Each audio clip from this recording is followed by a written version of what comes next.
Sa ano nakabatay ang doktrinang ito ng Iglesia Katolika Romana tungkol sa tinatawag nilang papal infallibility o di pagkakamali ng kanilang papa? Subaybayan po ninyo mga kaibigan ang kabuuan ng gagawin naming pagtalakay dito po sa programa ng Iglesia ni Cristo, ang Pagbubunyag.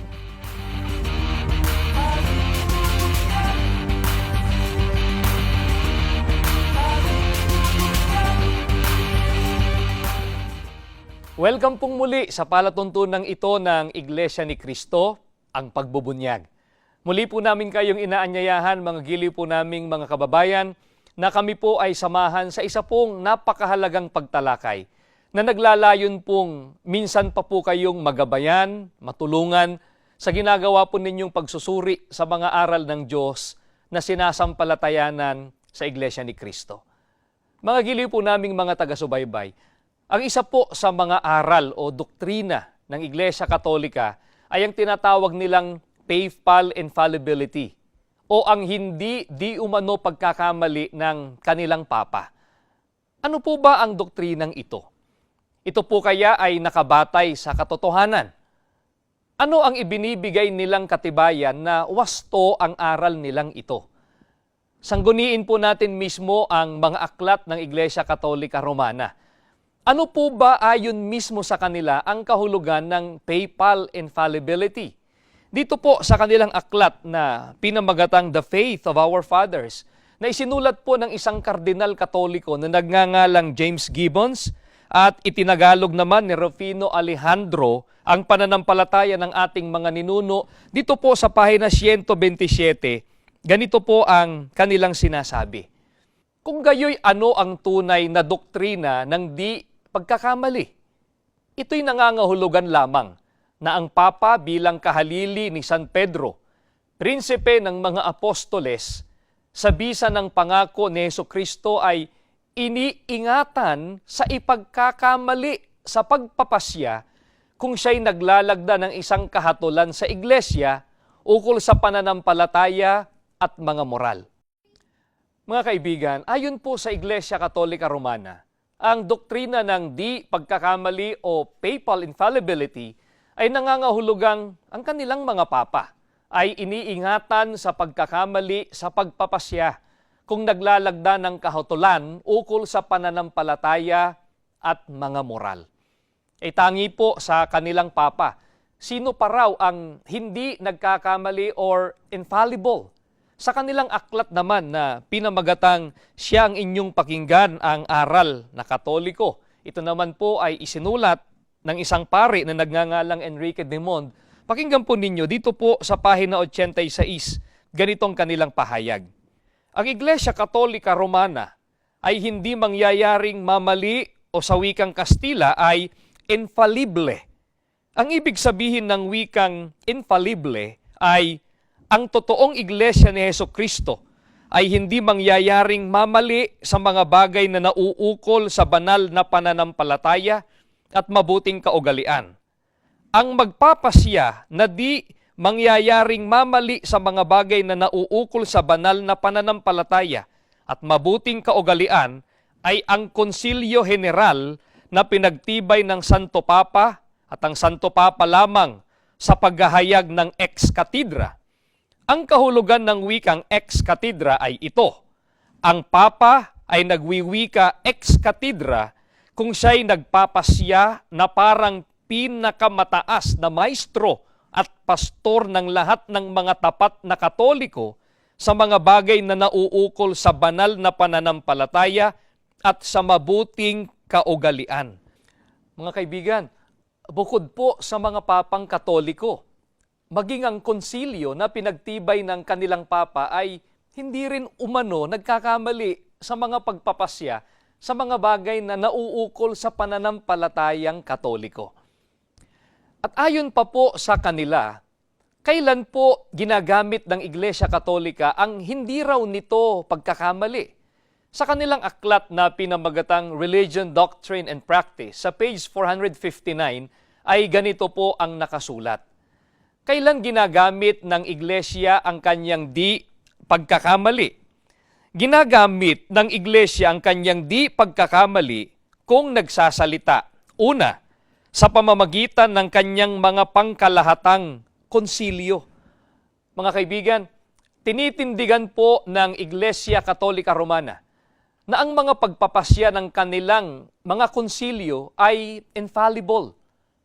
At ano raw po ang katunayan na di nagkakamali ang kanilang mga konsilyo at mga papa? Sa isa pang aklat na pinamagatang ang Iglesia ni Cristo at iba't ibang sektang protestante na isinulat po ng isang pare na nagngangalang Juan Trinidad, dito po sa pahina 31 ay ganito naman po ang ating mababasa.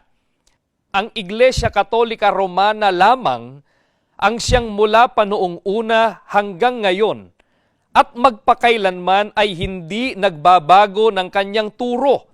At bakit? Dahil nga sa taglay ng Santa Iglesia, ang infallibilidad o di pagkakamali. Narinig po ninyo mga giliw po naming mga taga-subaybay, mula pa raw po ng una hanggang ngayon at magpakailanman ay hindi umano nagbabago ang turo ng Iglesia Katolika Romana dahil taglay raw nila ang infallibilidad o ang hindi pagkakamali. At ang katunayan pa raw na hindi nagkakamali ang Iglesia Katolika Romana, hindi raw po nila binabago ang doktrina ng Panginoong Hesus gaya ng kanilang pahayag sa kanilang aklat na pinamagatang Discourses on the Apostles' Creed sa pahina 204 na ganito naman po ang nakasulat. Kahulugan ng infallibilidad. Ang terminong infallibility, di pagkakamali kung gayon, tulad ng ikinakapit ng mga Katoliko sa Papa o sa kataas-taasang otoridad sa pagtuturo sa Iglesia, ay may ganitong kahulugan. Ito ang siyang tanging karapatan ng pagiging ligtas sa paggawa ng kamalian o ang hindi pag-akay sa iba sa kamalian tungkol sa mga bagay na may kinalaman sa pananampalataya at moralidad. Upang ang Iglesia ay masabing hindi nagkakamali, ito ay nangangahulugan ng tanging karapatang iyon na pagiging naingatan sa lahat ng panganib na baguhin ang aral ni Hesukristo o ipagkamali ang tunay na kahulugan ng itinuro, iniutos o ipinagbawal na gawin at paniwalaan ng banal na tagapagligtas. Mga kaibigan, kaya daw po infallible ang Papa at ang Konsilyo ng Iglesia Katolika Romana dahil sa di umano'y hindi pagbabago sa anumang doktrina o aral na itinuro ng Panginoong Hesukristo. Ano pa po ang ibinibigay na patotoo ng Iglesia Katolika sa kanilang di umano'y hindi pagkakamali o infallibility? Basahin natin muli ang kanilang aklat na pinamagatang ang pananampalataya ng ating mga ninuno. Sa pahina 82 ay ganito naman ang ating mababasa. Subalit isang katotohanang kahanga-hanga na sa buong kasaysayan ng Iglesia mula sa ika-19 na siglo hanggang sa una ay wala ni isa mang pangyayaring matutukoy upang ipakilala na may isang papa o kapulungan na bumawi sa isang pahayag ukol sa pananampalataya o sa mga moral na pinagtibay ng sino mang naunang pontifice o kapulungan. Mga kaibigan, buong pagtitiwalang ipinahahayag po ng Iglesia Katolika Romana na sa buo nilang kasaysayan ay wala ni isang mang pangyayaring matutukoy na kahit may isang papa o kapulungan ang bumawi o nagbago sa isang pahayag ukol sa pananampalataya o moral na pinagtibay ng sino mang nauna nilang papa o kapulungan. Kaya ano raw po ang kahulugan kapag napatunayang nagbago ng doktrina ang Iglesia Katolika Romana? Basahin muli natin dito po sa kanilang aklat na ipinakilala na namin kanina sa pahina 81 at 82. Ganito po ang kanilang pahayag. Ang ibig sabihin ay ito, na ang Iglesia ay di mangyayaring pasukan ng anumang pagbabago sa kanyang mga doktrina. Kung kahit isa man lamang pagkakataon ay matuturol na ang Iglesia ay tumigil sa pagtuturo ng isang doktrinang kinikilala at pinanghawakan ng una, ang isang pagkakataong ito ay isa ng dagok na pamatay sa kanyang pag-aangkin sa di pagkakamali. Mga giliw po naming mga taga-subaybay, narinig po ninyo ayon po mismo sa otoridad Katoliko, kung kahit isa man lang pagkakataon ang Iglesia Katolika ay tumigil sa pagtuturo ng isang doktrinang kinikilala at pinanghawakan ng una, ito raw po ay isa ng dagok na pamatay sa kanilang pag-aangkin sa di pagkakamali o infallibilidad. Kaya suriin po natin ngayon, mga kaibigan, kung may katotohanan ang doktrina ng infallibilidad at mga pahayag na ito ng Iglesia Katolika Romana. Ganito po ang mababasa natin sa kanilang diksyonaryo, ang pamagat ng aklat, Catholic Dictionary, sa pahina 205.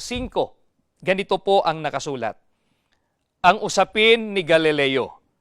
Noong 1616 at muli noong 1633, hinatulan ng banal na tanggapan ng Inquisisyong Romano na nailigaw ng malabis na pagiging maingat sa doktrina. Bilang isang opisyal na erehiya, ang noon ay bagong turong pang-agham ni Galileo Galilei na ang araw ay siyang sentro ng sangsinukob at hindi gumagalaw at ang daigdig ay umiinog ng may taunan at pang-araw-araw na galaw. Pinagtibay ni na Papa Pablo Ikalima at Urbano Ikawalo ang paghatol na ito. Mga kaibigan, ang doktrinal na paniniwala po noon ng Iglesia Katolika Romana ay ang araw ang umiikot sa daigdig. At nang patunayan po ni Galileo na ang daigdig ang siyang umiikot sa araw, hinatulan po siya ng tanggapan ng Inquisisyong Romano na pinagtibay ng mga papang Katoliko na si Pablo Ikalima at Urbano Ikawalo. Inamin po ba ng Iglesia Katolika na nagkamali sila dito sa bagay na ito? Sa kanilang aklat na pinamagatang The Question Box, sa page 179 ay ganito ang nakasulat. Madaling tinanggap ng mga Katoliko na sina Papa Pablo Ikalima at Urbano Ikawalo, kabilang ang mga kardinal ng Index 1616 at ang Inquisisyon 1632, na naglagda ng kanilang mga pasya, hatol, sa ngalan ng mga papa, ay nagkamali tungkol sa katotohanan ng teorya ni Copernicus. Mga kaibigan, aminado po ang Iglesia Katolika Romana na nagkamali ang kanilang mga papa at kapulungan sa paghatol kay Galileo at sa paggigiit sa kanilang paniniwalang ang araw ang umiikot sa daigdig. Gayunman, iminamatwid po ng mga defensor Katoliko ngayon na hindi raw saklaw ng infallibilidad ng papa at ng kanilang mga kapulungan o konsilyo ang science o siyensya. Kaya puntahan po natin ang mga aral o doktrina nila. Kung inyo pong natatandaan, mga kaibigan, bahagi po ng doktrina ng infallibilidad ng Iglesia Katolika Romana ay naingatan di umano nila sa lahat ng panganib na baguhin ang aral ng Panginoong Jesucristo. Ang tanong, totoo bang walang binabago ang Iglesia Katolika Romana sa mga doktrina o aral ng ating Panginoong Jesucristo? Yan po ang patuloy nating tatalakayin. Diyan lang po kayo, magbabalik po kami.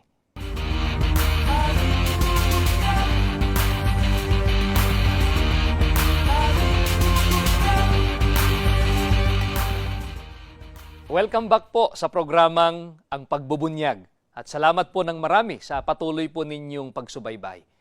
Ang tinatalakay po namin sa pagkakataong ito ay tungkol po sa infallibilidad di umano ng Iglesia Katolika Romana. Bukod po sa mga papang Katoliko, maging ang konsilyo na pinagtibay ng kanilang papa ay hindi rin umano nagkakamali sa mga pagpapasya sa mga bagay na nauukol sa pananampalatayang Katoliko. Pero aminado po ang Iglesia Katolika Romana na nagkamali ang kanilang mga papa at kapulungan sa paghatol kay Galileo at sa paggigiit sa kanilang paniniwalang ang araw ang umiikot sa daigdig.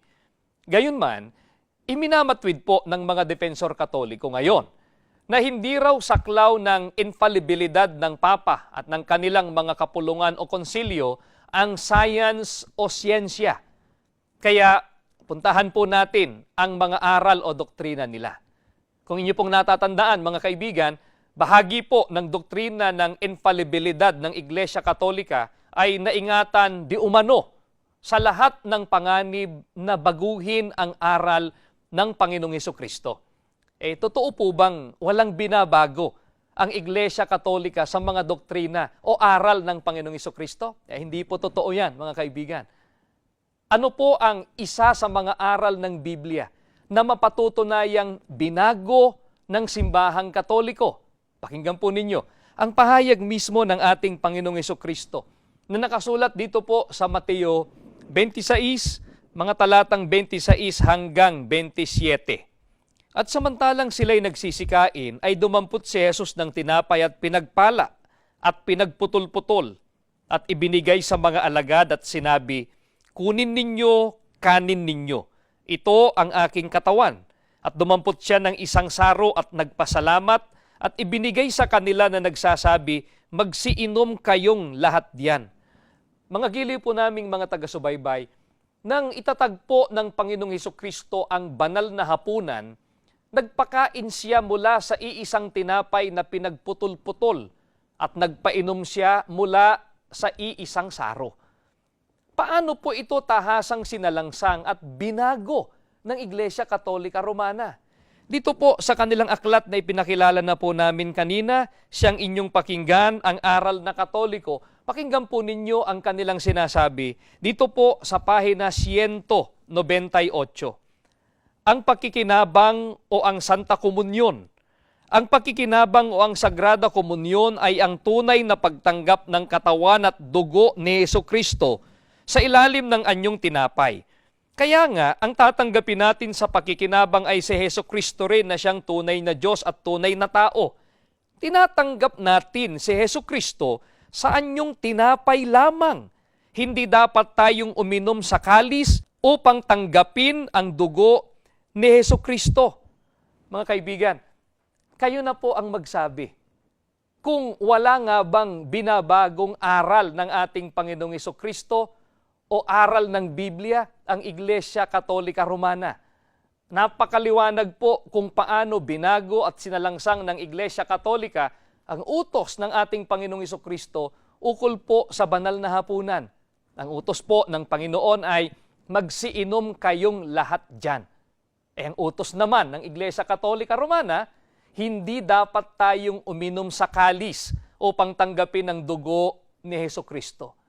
Mga kaibigan, ito po bang dalawang kautosang ito ay magkasuwato o magkalaban? Kayo na po ang humatol.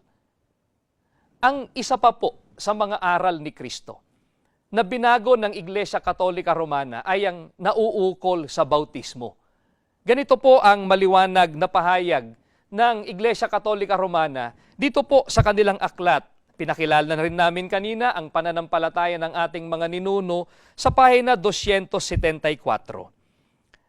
Sa loob ng ilang siglo, pagkatapos ng pagkakatatag ng Kristyanismo, ang bautismo ay karaniwang iginagawad sa pamamagitan ng lubog. Ngunit mula ng ika-12 siglo, ang kaugaliang pagbibinyag sa pamamagitan ng buhos ay namayani sa loob ng Iglesia Katolika. Yayamang ang paraang ito ay walang gasinong sagabal na digaya ng bautismo sa pamamagitan ng lubog. Mga giliw po naming mga taga-subaybay, binago po ng Iglesia Katolika Romana ang paraan ng bautismo. Mula sa pagiging lubog, ginawa nilang buhos, buhat noong ika-12 siglo. Yan po ay mahigit 1,000 taon pagkamatay ng mga apostol. Alam po ba ng Iglesia Katolika Romana na ang tunay na bautismo ay sa pamamagitan ng paglulubog? Ang babasahin ko, mga kaibigan, ay itong nakasulat sa Roma 6 at talatang 3 at footnote nito. Mula po dito sa isang Biblia na ang nagsalin ay isang paring Katoliko, si Ginoong Jose Abriol. Ganito po ang ating mababasa. Hindi ba ninyo nalalaman na tayong bininyagan kay Kristo ay bininyagang lahat sa kanyang kamatayan? Sa footnote, ang katagang binyag ay paglulubog. Kaya ang binyagan ay waring inilulubog kay Kristo at sa kanyang kamatayan at saka umaahon sa panibagong banal na buhay. Mga kaibigan, alam po ng mga otoridad Katoliko na ang binyag o bautismo ay nangangahulugang paglulubog. Kaya nga, inaamin mismo ng mga pare na ang wastong paraan talaga ng bautismo ay sa pamamagitan ng paglulubog. Mababasa po natin yan sa kanilang aklat na pinamagatang The Question Box. Sa page 240, ganito po ang kanilang sinasabi.